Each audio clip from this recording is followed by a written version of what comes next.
evening from New York. This is Tuesday, November 23rd, 714 days until the 2012 presidential elections. And one day until National Opt-Out Day, which we should remind you is not, repeat, not an official federal holiday. Nevertheless, Republicans in our government have shown us, just as they started calling federal law enforcement jackbooted thugs when Bill Clinton was in the White House, that yet again the election of a Democratic president has turned Republicans from authoritarians into civil libertarians. Our fifth story tonight, Republicans who did not blink an eye when a Republican president tossed brown Muslims down his bottomless pits have, as opinion polls have told them to, suddenly found their outrage. Republican Congressman Jason Chaffetz saying, apparently with a straight face, quote, "Surely it is possible to secure an airplane without sacrificing individual liberties or privacy." Chaffetz now calling for an investigation, not of Gitmo or anything like that, or torture or warrantless wiretapping, but asking President Obama to investigate why TSA officers followed the college student who videotaped the screening on Friday in which a man removed his own son's shirt to avoid having him patted down. Because, of course, someone videotaping a new airport security measure would have been just fine under the Bush administration. Chaffetz instead, along with Republican Congressman Pete Hoekstra, now calling for racial profiling, quoting Chaffetz, not based solely on someone's religion or based solely on someone's race. Public support, meanwhile, for the scanners remains, though it is slipping. A poll conducted November 7th through the 10th had found that 81% of Americans were in favor of the full-body scanners. Another poll conducted Monday shows only 64% in favor. The nation is even more narrowly divided on those full-body, quote, pat-downs, unquote. 57% of flyers saying the pat-downs bother or anger them. 50% of Americans opposing them. 48% calling them justified in another poll. Public opinion sliding as more anecdotes of absurd or offensive pat-downs or screenings continue to bubble up. The ACLU now reporting more than 600 complaints. The TSA Workers Union reporting some of its members have been assaulted by angry passengers, calling on the TSA to give passengers pamphlets to explain exactly what the procedure is.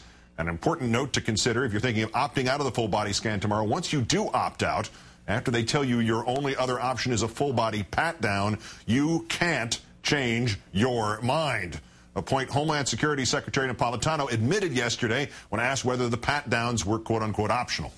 Are they optional, or can you be fined for opting out, and will they be imposed on you even after you object, as happened? Well, obviously, I did not say they were optional in that sense, so I don't know where you got that. But the TSA spokesperson. Listen, very few passengers receive a pat-down. Those who decide they don't want to go through the walk-through metal detector or the new AIT machines, there has to be a way to screen them, and the way to screen them is with a pat-down. Then, if an individual, if there are things that alarm, either on the walk-through metal detector or on the AIT machines, those also have to be patted down to resolve what caused the alarm. So there's a process for each of those. And what about passengers like Samuel Wolenick of San Diego, opted out of the scan, then stripped down to his skivvies to avoid the pat-down. When he refused to reclothe himself for the pat-down, he was arrested. L.A. Mayor Antonio Villaraigosa, meanwhile, putting himself on the line to make a case for the safety of the scanners, estimated to expose passengers to radiation about the equivalent of what you get 2 minutes while flying. Suspicion about the scanners, though, surely fueled by today's report in USA Today that the companies that make the scanners in the past 5 years had doubled how much they spent to lobby Washington on things like, using their scanners. L3 Communications spending $4,300,000 this year on lobbying, up from $2.1 million in 2005, and Rapiscan Systems spending $271,000, up from $80,000 in 2005.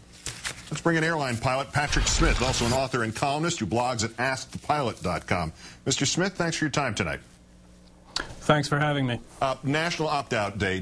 How do you think this is going to go, considering that it does necessarily mean opting in for the pat-down? And what does it actually do other than potentially make a lot of people miss their flights? Yeah, I've got mixed feelings about it. I think you're much more likely to just tick off millions of your fellow travelers than you are to affect any TSA policy in a meaningful way. So then what happens on Thursday? We're just back to normal again? I mean, that's not really making much of a statement. Not that there isn't a statement that needs to be made, but I don't know if this is the way to do it. What is the statement that needs to be made, and how should it be made? Well, to a large degree, I think that this discussion we're having about scanners and pat-downs is an important one because it brings up critical privacy issues and whatnot. But What I don't like about it is that it takes our attention away and it distracts us from asking bigger, more important questions about TSA's approach to airport security in general, overall. And I mean a couple of things by that.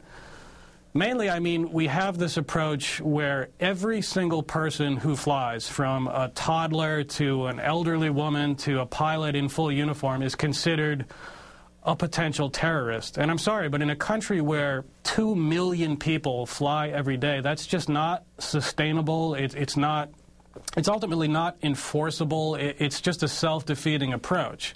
And also, the scanners are really part of this arms race, I like to call it. You know, first it was pointy objects, and then it was shoes, and then it was liquids and gels, and now it's underwear, you know, where we're being scanned and x-rayed and patted down just to get on a plane. What's next? I think we need to step back and realize that, look, we're just never going to be perfectly safe from every conceivable threat.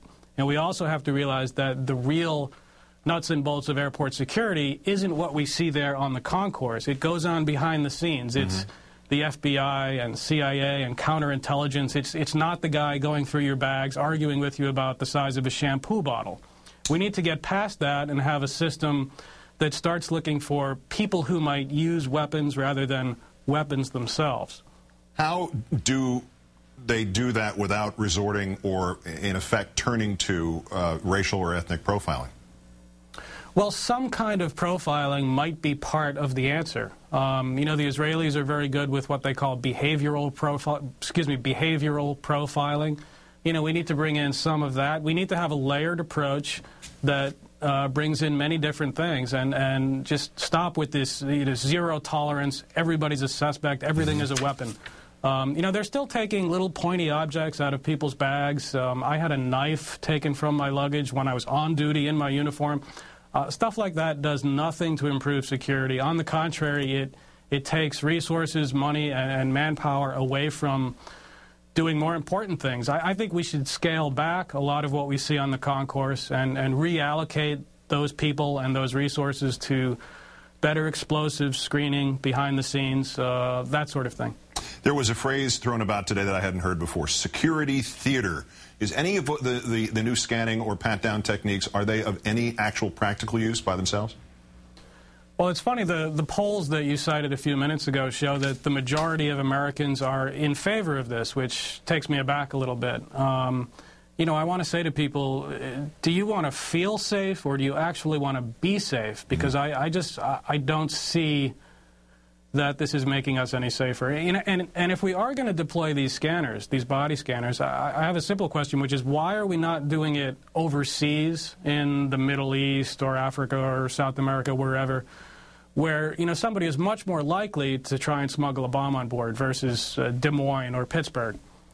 Patrick I mean, Smith, there are so many questions here, and we're seeing so much hypocrisy, and none of it really makes sense. We're not safer for the cause. The author of the blog AskThePilot.com, airline pilot Patrick Smith. Great, thanks for your time tonight. Anytime, thank you.